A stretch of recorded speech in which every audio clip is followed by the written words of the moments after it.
সিদ্দিকীর এই ভণ্ডামো কথাবার্তা ভাঙড়ের মধ্যে চলে। নওশাদ সিদ্দিকীর আমাদের সওগাত ভাইয়ের কাছে ক্লাস করে দিয়ে হবে, ও রাজনীতি ভালো করে শিখে তার একটা রেপ কেসের আসামি আমার অ্যারেস্ট করার আগে মানে ওর আগে অ্যারেস্ট করাই। নেতৃত্বে ভাঙড়ে সন্ত্রাস হয়েছে, সেটাও আপনারা দেখছেন। একজন নটরাজ ক্রিমিনাল, এটাও আপনারা সিদ্দিকী বাস্তবে আরাবুল গাদ্দার মানে কাইজার। এরা আইএসএফ এর সঙ্গে ভিতর থেকে যোগাযোগ করলার নেতৃত্বে ভাঙড় টকবক করে ফুটছে। কে বা কারা কি বলছে? শওকত মোল্লা সাহেবকে ভাঙড়ে 26শে বিধানসভা দাঁড় করানো যেতে পারে, এই কথাটা এটা সম্পূর্ণ মিথ্যে কথা।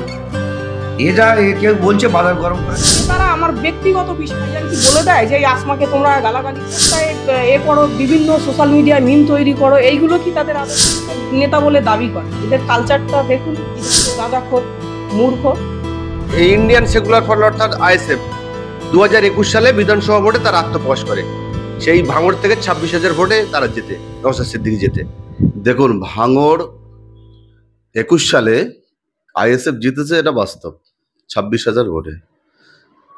যখন এখানে আমাদের নিজেদের মধ্যে কিছু বেঈমান ছিল, তারা সহযোগিতা করেছিল বলে আজকে আইএসএফ জিতেছিল।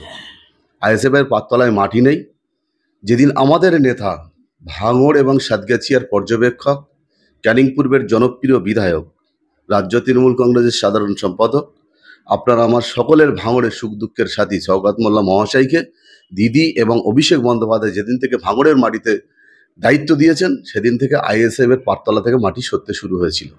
আর আজকে আমরা 2023 সালের নির্বাচন যদি আপনারা দেখেন, এমএলএ সাহেবের নেতৃত্বে আমরা পটপট করে প্রতিটা অঞ্চল আমরা প্রধান গঠন করেছি, আমাদের দখলে এনেছি। 24 সালের নির্বাচন আপনারা দেখেছেন, বলেছিল এখানে নূর আলম, যিনি আইএসএফ থেকে দাঁড়িয়েছিলেন, লক্ষাধিক ভোটে জিতবে ভাঙড় থেকে। কিন্তু এমএলএ সাহেবের নেতৃত্বে এমনভাবে স্রোত চলেছে সারা ভাঙড় জুড়ে। আমরা আইএসএফ থেকে 42,000 ভোটে জিতেছি, বিজেপি থেকে 87,000 ভোটে আমরা জিতেছি ভাঙড়ে। সেটা এমএলএ সাহেবের নেতৃত্বে, শওকত মোল্লার নেতৃত্বে।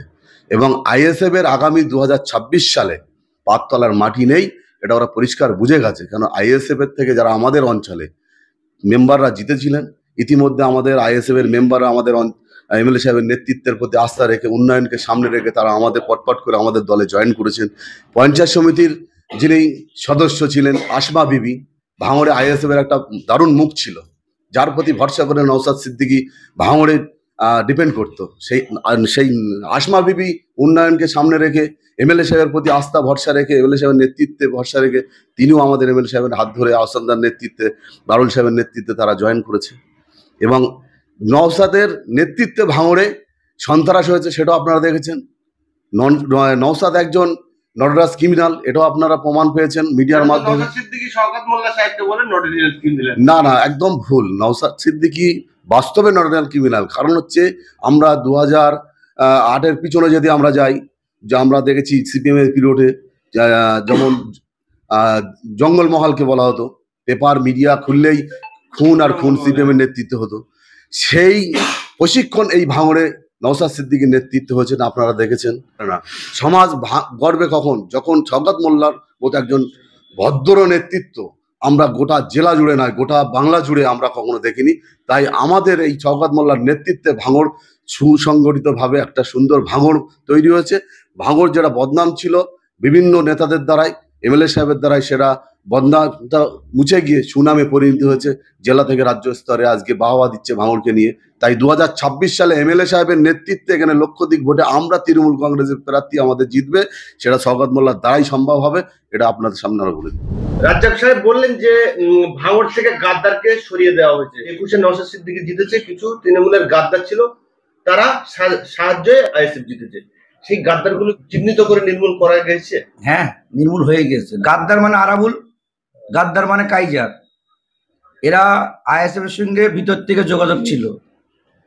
পার্টি উপর মহল বুঝে গেছে, জেনে গিয়েছে, গাদ্দারদের পার্টির থেকে বাদ দিয়েছে এবং এখানে শওকত মোল্লার দায়িত্ব দিয়েছে। শওকত মোল্লার নেতৃত্বে ভাঙড় টকবক করে ফুটছে। কে বা কারা কি বলছে জানা নেই। হ্যাঁ, আর ওদের কথায় আমরা দামও দেয়নি, ওদের পাততলায় মাটি নেই। হ্যাঁ, আমরা 24-এ জিতেছি শওকত মোল্লার নেতৃত্বে এবং 26-এ আমরা লক্ষাধিক ভোটে জিতবো। তৃণমূলের যেই প্রার্থী হোক তিনি জিতবে, এলে কোনো সন্দেহ নেই।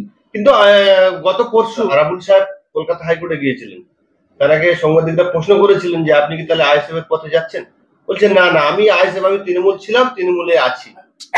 ও লোক দেখানো ছিল আর ভিতর থেকে ঘাবলা করতো। হ্যাঁ, ও বলে লাভ নেই, সে তৃণমূলই যাবে কি জাহান্নামে যাবে আরাবুল তার ব্যাপার। হ্যাঁ, আর ওই আইএসএফ এ যাবে কি তার ব্যাপার, ওটালে কোনো ব্যাপার নেই। পার্টি যাকে দায়িত্ব দেবে আমরা তার পিছনে আছি। পার্টি শওকত মোল্লার দায়িত্ব দিয়েছে, শওকত মোল্লার সাথে আমরা আছি। ক্যানিং ব্যুরোর বিধায়ক শওকত মোল্লা সাহেবকে ভাঙড়ে 26শে বিধানসভা দাঁড় করানো যেতে পারে, এই কথাটা এটা সম্পূর্ণ মিথ্যে কথা। কেউ বলছে বাজার গরম করার জন্য।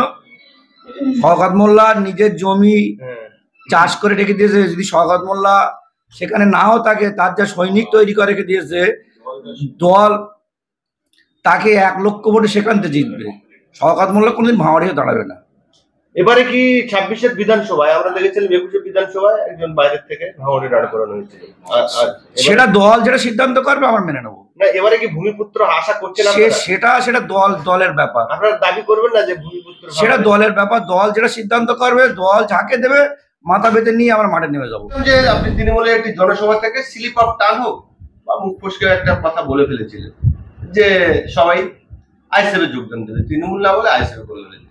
সেদিন দেখছি আমরা সোশ্যাল মিডিয়ায় যথেষ্ট হইচই এবং নওশাদ সিদ্দিকী এ নিয়েও মন্তব্য করেছি, কি বলবেন?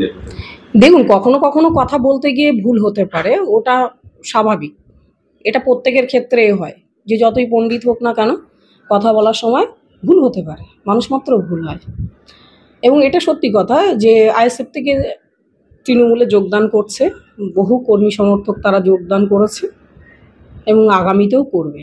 আইএসএফ এর যারা ছোট ছোট নেতারা রয়েছে আপনার এই যে দল ত্যাগ করায়, তারা যথেষ্ট কটূক্তি করছে আপনাকে নিয়ে, যথেষ্ট বিভিন্ন মিম তৈরি করছে, বিভিন্ন আগে যে আপনি তৃণমূলের বিরুদ্ধে যেগুলো বলেছিলেন সেগুলো নিয়েও বিভিন্ন মিডিয়া সোশ্যাল মিডিয়া চর্চা হচ্ছে, কি বলুন এই? দেখুন, এদের কাজ হচ্ছে সবসময় মানুষকে নিয়ে ব্যক্তিগত আক্রমণ করা, কটূক্তি করা, এটা এদের কালচার। আমি যতদিন আইএসএফ এ ছিলাম ততদিন ওদের মাথার মনেই ছিলাম, কিন্তু যে কোনো কারণে হোক, যাই হোক, দেখুন আমি কাজ করতে এসেছি মানুষের জন্য, যদি কাজ না করতে পারি, যদি উন্নয়ন না করতে পারি, মানুষকে কি আমি যদি পরিষেবা না দিতে পারি, তাহলে আমি কিসের আমি নেতা? আমি সেই জায়গাতে এসেছি যেখানে আমি কাজ করতে পারবো, যেখানে আমি মানুষকে পরিষেবা দিতে পারবো।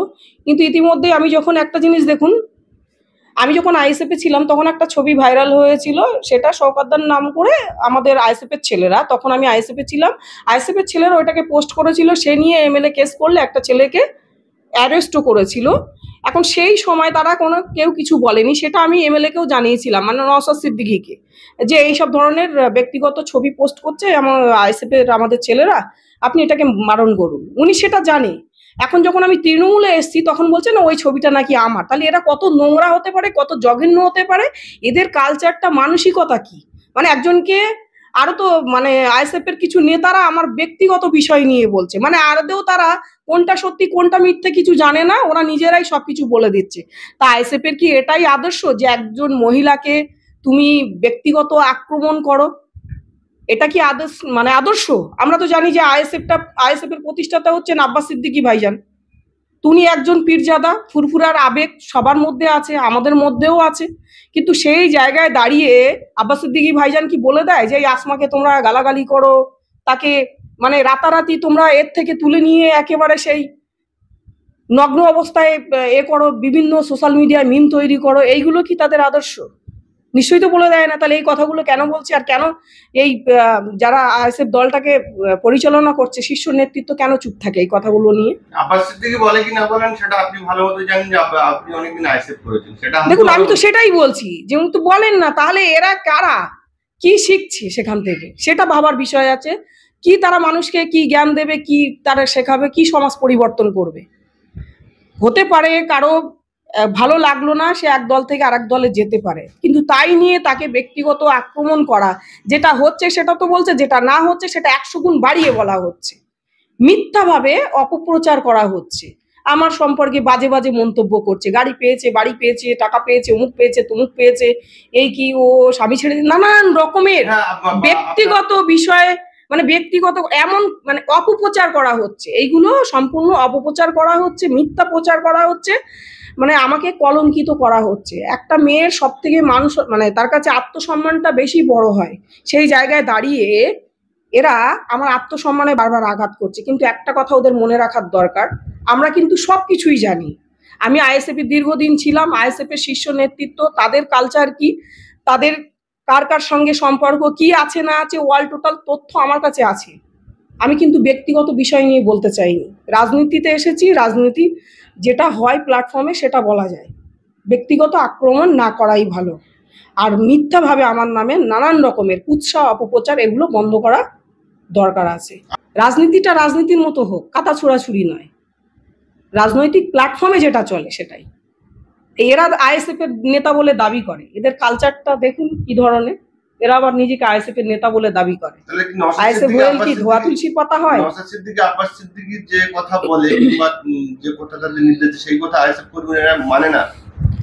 মানছে কোথায় বলুন, মানছে কোথায়? যদি সত্যি তাই মানতো তাহলে কি এই এতটা নোংরামি করতে পারতো? আমার সঙ্গে যে নোংরামিগুলো করছে এইগুলো কি শীর্ষ নেতৃত্ব জানে না, দেখে না? তাদের কানেও তো যাচ্ছে। রাজনীতি মানে রাজাদের নীতি, রাজনীতি মানে ব্যক্তিত্ব আক্রমণ না। আমরা দেখতে পাচ্ছি বর্তমানে রাজনীতির এত নিম্নমানে চলে এসছে যে শিক্ষিত সভ্য সমাজের মানুষ আর রাজনীতিতে আসতে চাচ্ছে। কি বলবেন এই বিষয়ে? সেই জায়গায় তাদেরকে সেই সম্মান দেওয়া হয় না। ওই তো আইএসএফ এর যে নেতাগুলো আছে বেশিরভাগ মানে বলতে নেই, এগুলো অশিক্ষিত, গাঁজাখোর, মূর্খ। সেটা আপনি ভালো বলতে পারেন, আমি বহুত দিন ওই দলে ছিলেন, কতটা জানি তো, সেটা আপনি ভালো জানি, ওই জন্যই বলছি। ভাঙড়ের রাজনীতিটা সওগাত ভাই আসার পরে রাজনীতি ভাঙড় সুস্থ জায়গায় আছে, এবং নওশাদ সিদ্দিকীর এই ভণ্ডামো কথাবার্তা ভাঙড়ের মধ্যে চলবে না। সাধারণ মানুষ তার জবাব লোকসভায় দিয়ে দিয়েছে, বিধানসভায়ও ঝাড়ি খেয়ে যাবে, চিন্তার কোনো কারণ নেই। এখন নওশাদ সিদ্দিকীর আমাদের সওগাত ভাইয়ের কাছে ক্লাস করে দিয়ে হবে। ও রাজনীতি ভালো করে শিখে তারপর ও রাজনীতি করবে। ওর এখন রাজনীতি শেখার বয়স হয়নি, ওর রাজনীতিটা করতে হবে সওগাত ভাইয়ের কাছে ভালো করে রাজনীতিটা শিখে তারপর ওর মানে ভাঙড়ে রাজনীতি করা ভালো। আর ওই যে চেলা চামচাগুলো যা রাজনীতি করে, ও রাজনীতির মধ্যে পড়ে না, ওরা রাতারাতি আমাদের কাছেই ফের চলে আসবে, মোটামুটি 26 সালের আগেই চলে আসবে। চিন্তার কোনো কারণ নেই। ভাঙড় থেকে আমাদের আগামী বিধানসভায় বিপুল ভোটে জিত হবে। আর কালকে একটা ফেসবুকে দেখছিল, বলে ওরা অ্যারেস্ট করা ভালো, এলবিলি কথা বলে। কার অ্যারেস্ট করা হবে? আমার আচ্ছা, বলে ওরা অ্যারেস্ট করা ভালো, কিন্তু নিজেই একটা লুকার, ওর কোনো কে পোস্ট করেছে এটা? নওশাদ সিদ্দিক কাল একটা মিডিয়ায় বলতেছে যে ওরা অ্যারেস্ট করাই ভালো। আপনার নাম ধরে বলছে? হ্যাঁ, সে অ্যারেস্ট করে কি করে, ও নিজেই একটা রেপ কেসের আসামি। আমার অ্যারেস্ট করার আগে মানে ওর আগে অ্যারেস্ট করাই ভালো, পরিষ্কার কথা। তাহলে ওনাকে অ্যারেস্ট করছে না কেন প্রশাসন? প্রশাসন অ্যারেস্ট করে না, পয়সার জোরে আর উকিল দিয়ে কোর্টে দাঁড়াচ্ছে। পয়সা পালিয়ে উকিলটা মোটামুটি সেই দিকেই কথা বলে। ন্যায় ন্যায্য বিচারও হবে, বিচার ঠিক ওর জেলে ঢুকতে হবে, একটু সময়ের অপেক্ষা। 26 সালে তো আইএসএফ কর্মী সমর্থক যারা রয়েছে, নওশাদ সিদ্দিকী বলছেন যে আমার এই জায়গা থেকে বিপুল ভোটে জয় যাবে। বিপুল ভোটে জিত তো সেটা প্রমাণ হয়ে গেছে লোকসভার ভোটে। ও তো ওখানে খেলা শেষ করে দিচ্ছে সওগাত ভাই। সওগাত ভাই তো নওশাদ সিদ্দিকীর খেলা শেষ করে দিয়েছে। এখন ভাঙড়ে যে কটা আইএসএফ ঘুরতেছে আন্দাজে ঘুরে বেড়াচ্ছে, ওর গা হাতও নি, পাও নি, মাথাও নি। আইএসএফ দলটা কি খায় না মাথায় দেয় কিছু বুঝতে পারি না। ওর গা হাতও নি, পাও নি, ওরা মিথ্যে মিথ্যে ঘুরে বেড়াচ্ছে। তোমার 26 সালে ওরা বুঝতেই পারবে। এবং 25 সালে, এর আগেও আমি বলেছি, এখনো বলছি, অনেক পঞ্চায়েত সমিতির মেম্বার, অনেক মানে মেম্বারেরাও এসে আমাদের সওগাত ভাইয়ের হাত ধরে যোগ দিচ্ছে। এধারে আমাদের বন্ধু আহসান আছে, তারও হাত ধরে যোগ দিচ্ছে। ওধারে বাহারুল আছে, তারও হাত ধরে সব যোগাযোগ করছে। মোটামুটি 25 সালের মিডিলি সব ভাঙড় থেকে আইএসএফ পরিষ্কার হয়ে যাবে।